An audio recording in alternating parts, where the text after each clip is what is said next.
pandangan dan kritikan bebas wartawan dan media mampu cetus idea bina negara.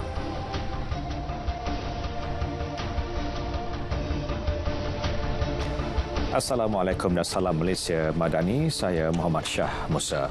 Wartawan dan media mampu menjadi pencetus idea pembinaan sesebuah negara. Perdana Menteri Dato' Seri Anwar Ibrahim berkata, golongan ini harus bebas memberi pandangan serta kritikan membina dalam menjadikan tata kelola pentadbiran kerajaan lebih baik. Rakyat, golongan sarjana, warga universiti dan wartawan harus betul-betul merasakan bahawa mereka bebas berkarya, bebas menegur, bebas mengkritik, bebas berbeza pandangan dengan apa yang kita anggap jalur tetap ataupun sikap dan peranan dan pandangan pimpinan negara. Beliau berucap pada Malam Wartawan Malaysia 2023, hadiah kewartawanan Malaysia HKM MPI Petronas 2022 malam ini. Perdana Menteri turut menyeru pengamal media untuk bertindak sebagai pendidik masyarakat dengan menanam minat dan mengajak rakyat agar lebih minat membaca dan menimba ilmu. Beliau menambah, sesuatu isu yang berlaku dalam negara termasuk soal dasar dan tata kelola tidak dapat dicana dengan baik tanpa minat membaca yang mendalam. Turut hadir Menteri Komunikasi dan Digital Fahmi Fadil serta timbalannya Teo Ni Ching, Ketua Pegawai Eksekutif Institut Akhbar Malaysia MPI Datuk Dr. Syamil Waria dan Naib Presiden Eksekutif Petronas Liza Mustafa. HKM MPI Petronas merupakan acara tahunan bagi mengiktiraf karya kewartawanan sepanjang tahun dengan hadiah Kajai sebagai pengiktirafan tertinggi kepada wartawan yang melaksanakan tugas dengan cemerlang. 368 penyertaan kewartawanan diterima tahun ini berbanding 350 pada tahun sebelumnya. Radio Televisyen Malaysia RTM memenangi 2 kategori dalam HKM MPI 2022.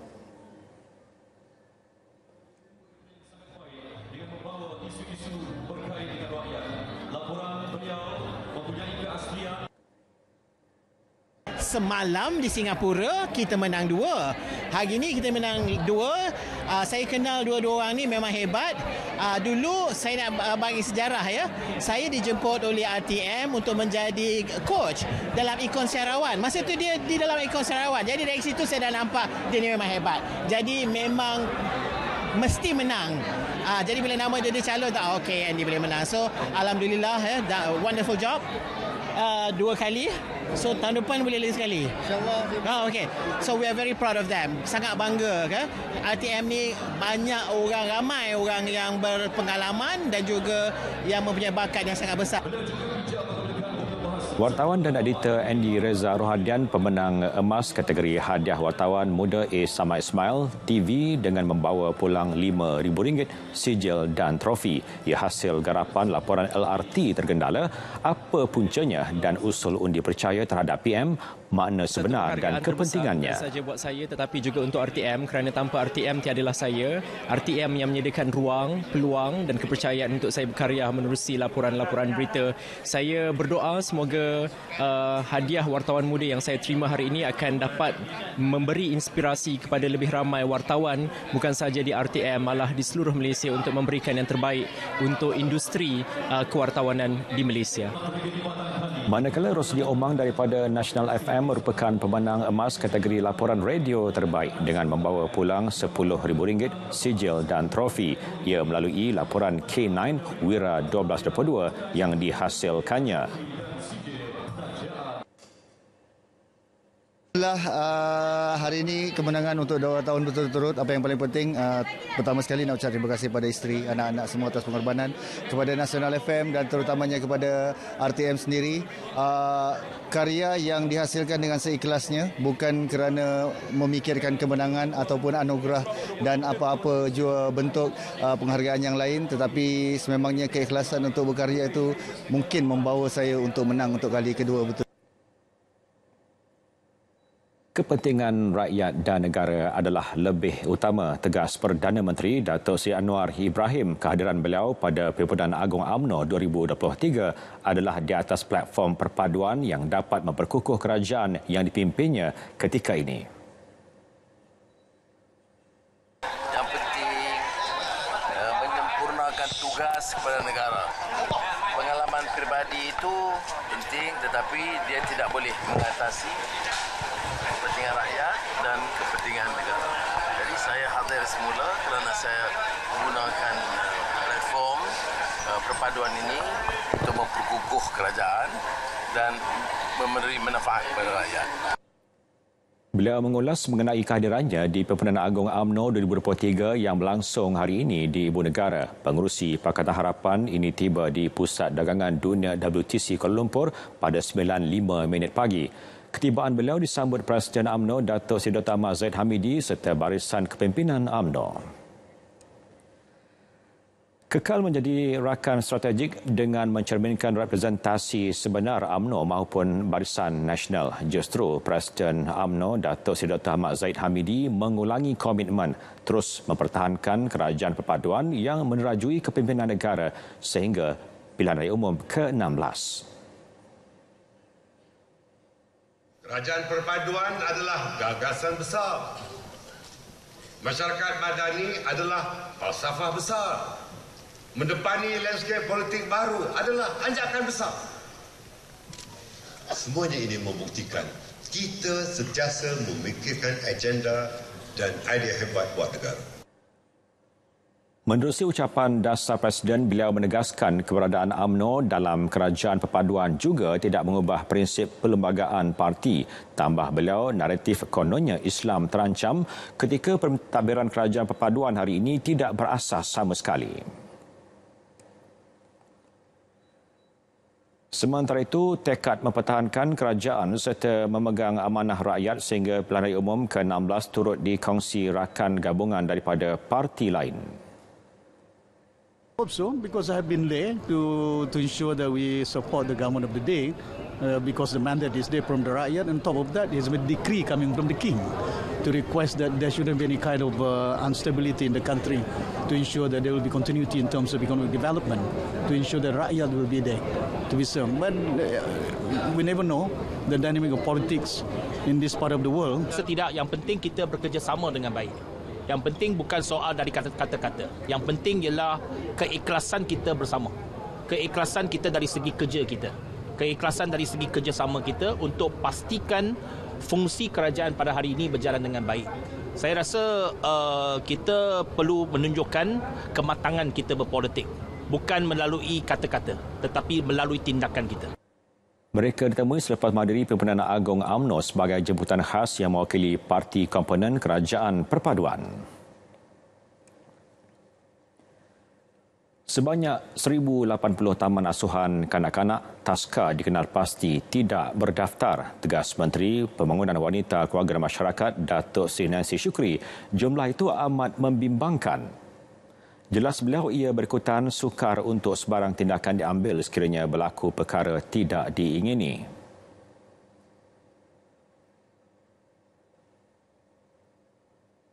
Tetapi kita pun kena mencari jalan supaya ianya boleh kita bantu untuk mempercepatkan proses itu.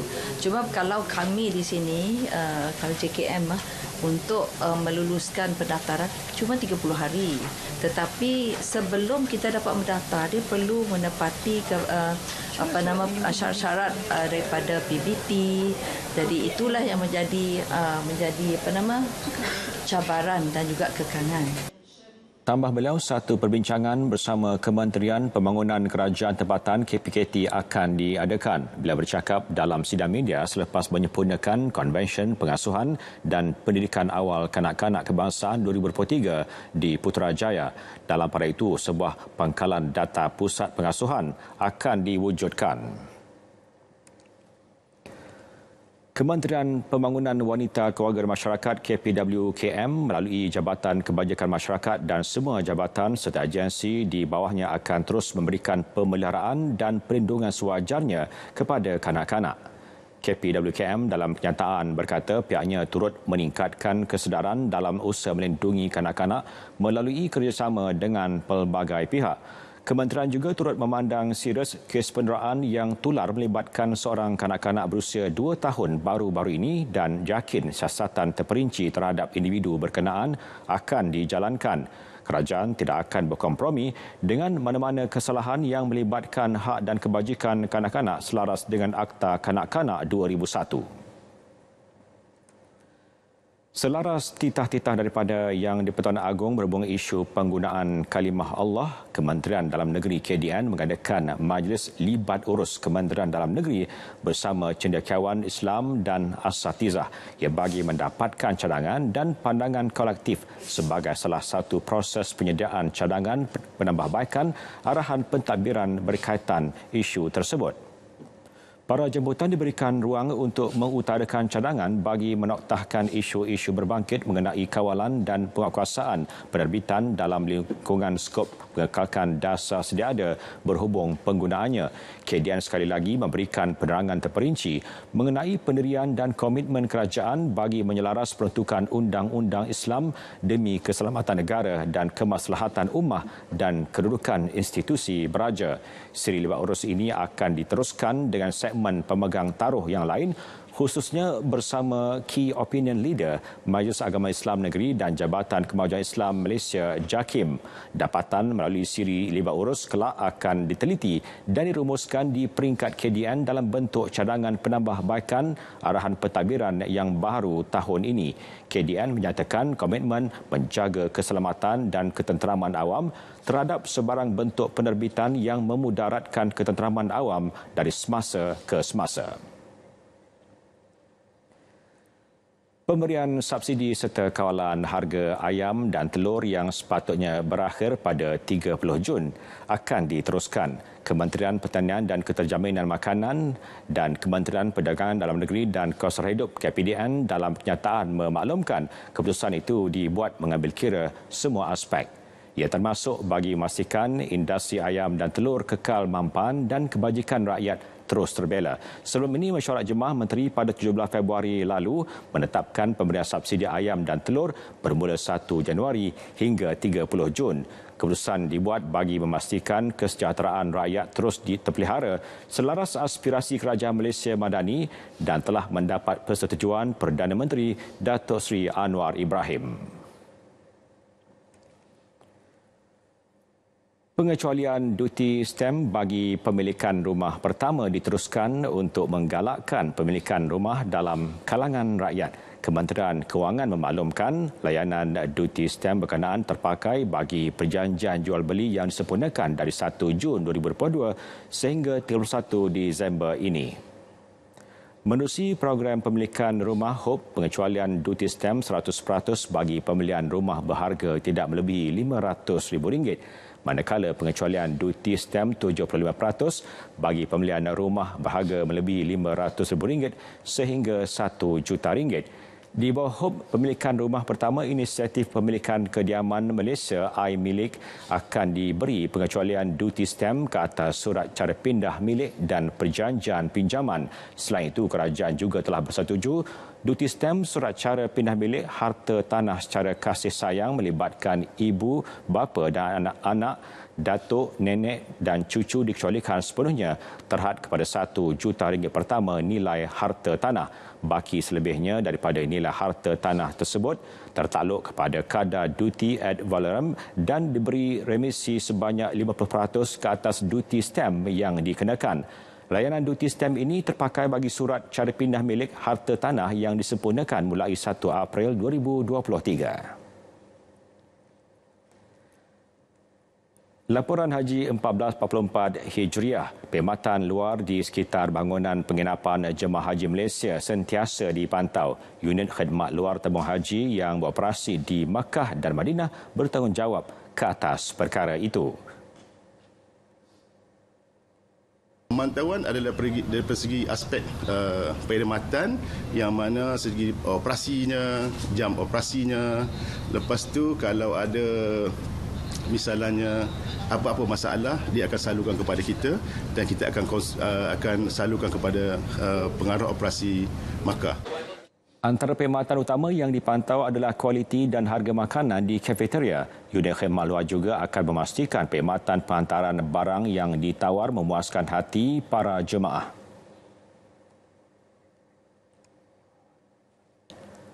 Lawatan kerja Presiden Indonesia ke Malaysia disifatkan sebagai memberangsang dan positif untuk hubungan dagang kedua-dua negara.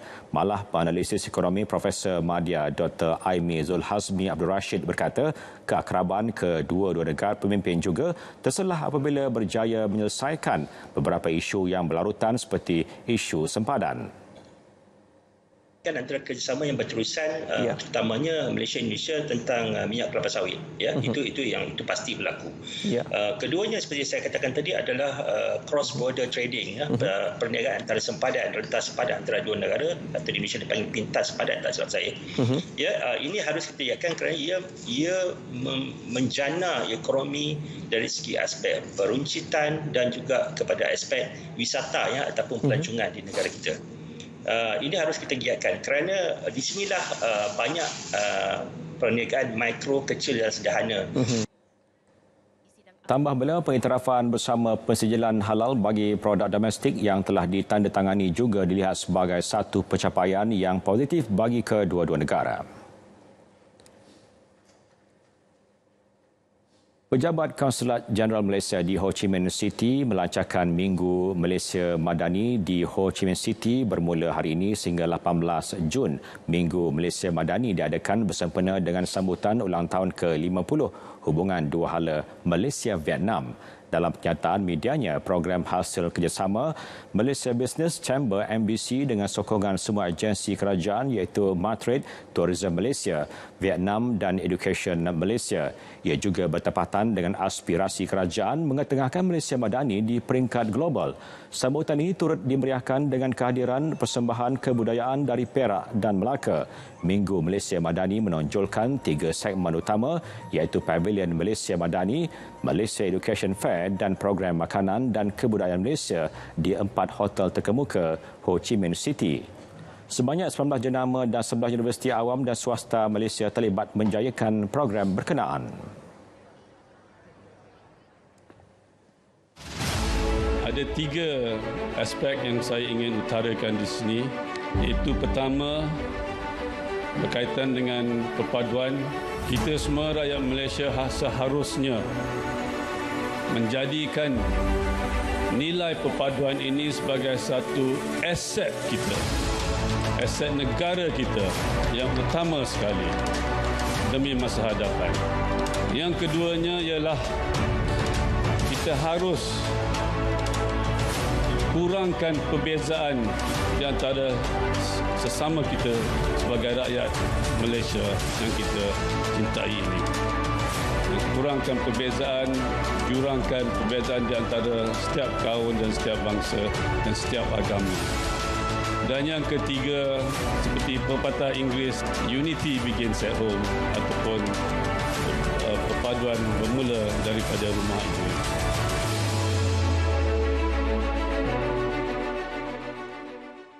Kerajaan Negeri Sembilan buat julung kalinya menganjurkan program Perpatih Fest bagi mempromosi keunikan adat itu terutama kepada generasi muda dan masyarakat luar. Menteri Besar Dato' Seri Aminuddin Harun berkata program itu juga merupakan acara tambahan dalam kalender pelancongan Negeri Sembilan tahun ini. Tambahnya, program seumpama itu akan dijadikan acara tahunan di lokasi berlainan bagi mendekatkan adat tersebut dengan masyarakat. Kita merasakan bahawa perlu diadakan tiap-tiap tahun dan mungkin kita akan berubah-ubah tempat.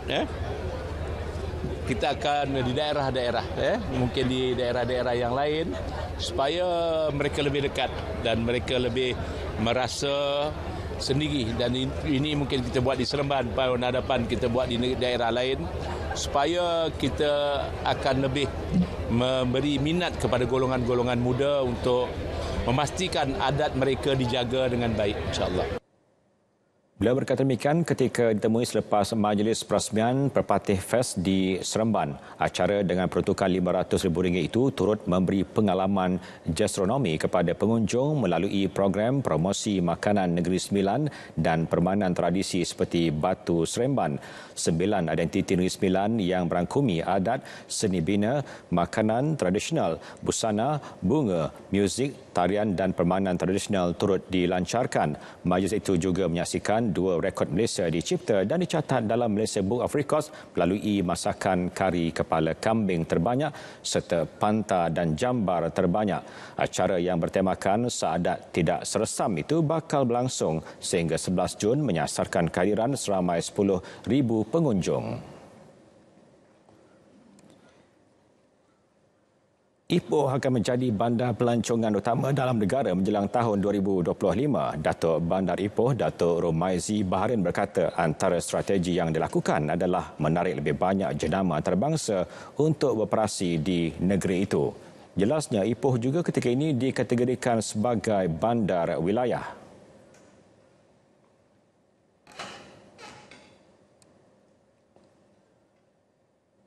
Dan memang Kerajaan Persekutuan sebelum ni melalui Majlis Perancangan Negara memang dah bersetuju untuk jadikan Ipoh ni bandar wilayah meliputi Pahang Barat, meliputi 2 daerah di Pahang Barat tu, Cameron Highland, Kuala Lumpur dan juga 1 daerah di Kelantan iaitu daerah Gua Musang dengan lodging. Jadi di sebelah dengan Negeri Perak, kita akan gerakkan kawasan ini sebagai kawasan baru di tengah Semenanjung ni sebagai kawasan pelancongan berasaskan ekoturism dan juga art. Ujarnya lagi, pihaknya sedang dalam proses memohon pengiktirafan UNESCO bagi Ipoh sebagai Creative City di bawah bidang muzik.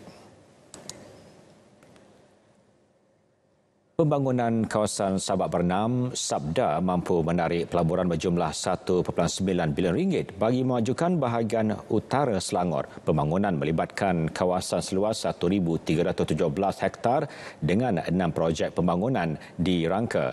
Menteri Besar Dato' Sri Amiruddin Syari berkata projek akan dibangunkan secara berfasa.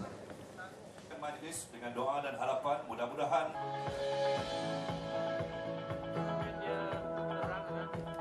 biasanya kita target by 2025-2026 paling lambat. Jadi kalau boleh kita nak semua benda ni diselesaikan maksimum tahun hadapan dan kita boleh lihat projek boleh take off maknanya 2026. Yang boleh kita selesaikan pada end of this year, so by 2025 kita boleh dapat lihat. Of course dia adalah fasa by fasa lah, dia tidak macam kalau kita lihat tadi di Sungai Lang. Di Sungai Lang tu kawasan dia besar dan ia memerlukan infrastruktur. Apa katalisnya? Salah satu katalisnya nanti adalah jambatan kedua Sabak Bernam yang berhampiran dengan kawasan sana. So apabila jambatan tu siap, jambatan tu juga dah hampir siap lah sebenarnya, kita dah boleh aturkan dan kita boleh kemaskinikan projek pembangunan yang ada di sana. Antara 6 projek tersebut adalah Smart Selangor Agro Park di Cangkat Menteri, Pusat Perikanan Berteknologi Tinggi di Skincan dan Pusat Perniagaan Air Manis. Beliau berkata demikian selepas majlis pengenalan Sabda di Sungai Besar.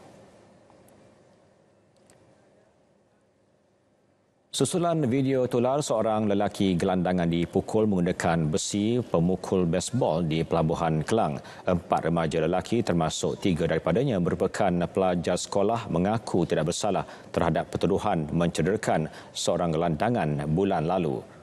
Keempat-empat remaja tersebut membuat pengakuan itu selepas pertuduhan dibacakan di hadapan Magistrate P. Sarolata. Timbalan Pendakwa Raya Nurul Jannah Aimi menawarkan kos ikat jamin RM4,000 dengan syarat tambahan tertuduh tidak mengganggu mangsa. Peguam Tam Weng Kin yang mewakili tertuduh bagaimanapun memohon pengurangan kerana kesemua anak guamnya masih dalam tanggungan keluarga.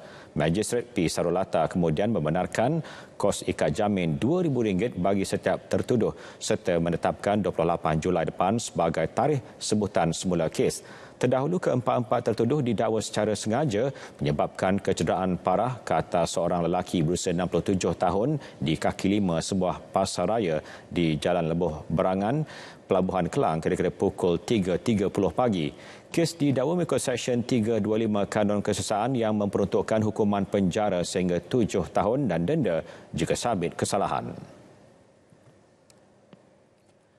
Seorang bayi perempuan ditemui di hadapan pintu utama Masjid An-Najihah, Sungai Kepar, Semanggul, Perak tengah hari tadi. Ketua Polis Daerah Kerian, Superintendent Juna Yusof berkata, bayi tersebut ditemui dalam keadaan sihat dan tiada sebarang kecederaan.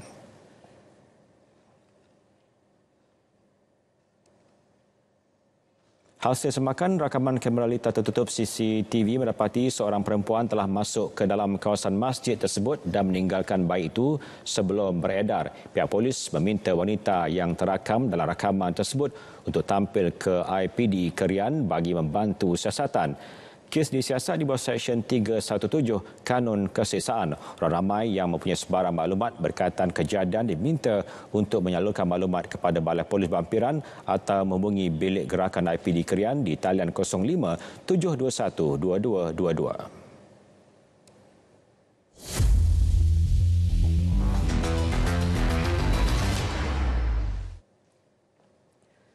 Sukan Hoki Piala Remaja Asia 2023, skuad remaja wanita negara bangkit daripada kekecewaan apabila membelasah Hong Kong 10-1. Kemenangan itu diraih dalam perlawanan klasifikasi tempat kelima hingga 8 hari ini.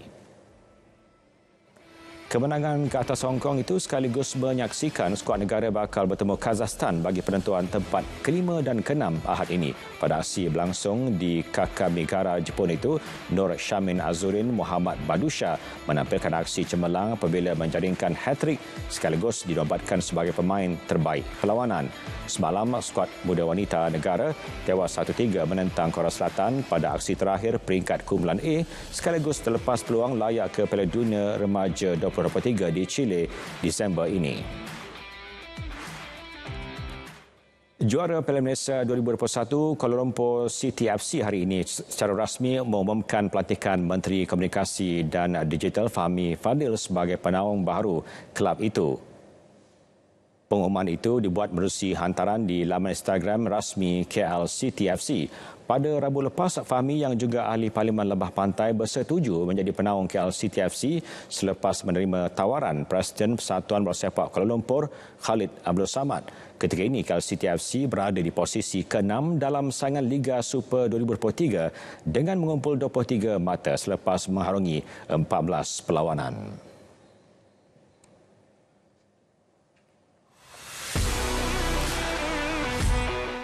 Bukan setakat lompat bergalah, baca berita pun boleh. Saksikan saya, Sarah Adi dalam Stadium RTM 10 dan 11 Jun ini. Berita tengah malam berakhir di sini. Saya Muhammad Shah Musa, Malaysia Madani, tekad perpaduan, penuhi harapan. Assalamualaikum dan selamat malam.